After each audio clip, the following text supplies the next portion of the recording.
ایک صحابی رسول اللہ صلی اللہ علیہ وسلم کے پاس آئے اور فرمایا اللہ کے نبی جی مسجد نبوی کے ساتھ پلاٹ خالی ہیں، ہم تو چاہتے ہیں نا کہ پلاٹ ہمارا کارنر کے اوپر ہونا چاہیے، ہماری دکان جو ہے وہ فرنٹ پہ ہونی چاہیے، مین چوک کے اندر ہونی چاہیے، اگر یہ تڑپ رکھنے والے ہو تو یہ بھی تڑپ ہونی چاہیے۔ رسول اللہ صلی اللہ علیہ وسلم کے صحابی نے آ کے کہا اللہ کے نبی جی میری چاہت یہ ہے، میری تمنا یہ ہے، میں اسلام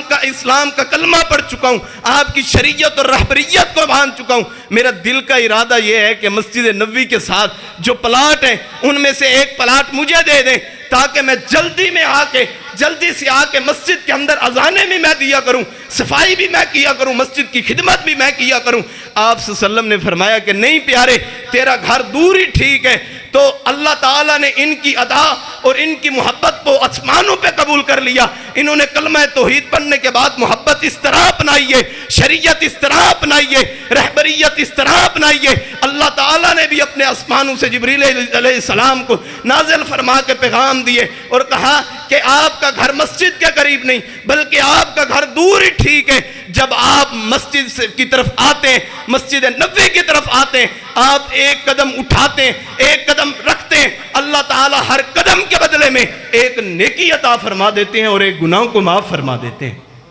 جو اسلام ایسی دعوت دے، جو اسلام ایسا پیغام دے،